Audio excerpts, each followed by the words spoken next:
Yaani kuna wakati mke wangu unanipitisha sana katika njia ngumu.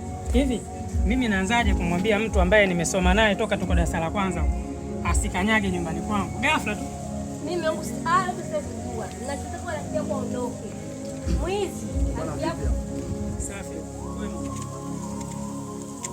Unajua ndugu yangu, huwezi kuamini. Kuna baadhi ya vitu kwa binadamu yoyote hawezi.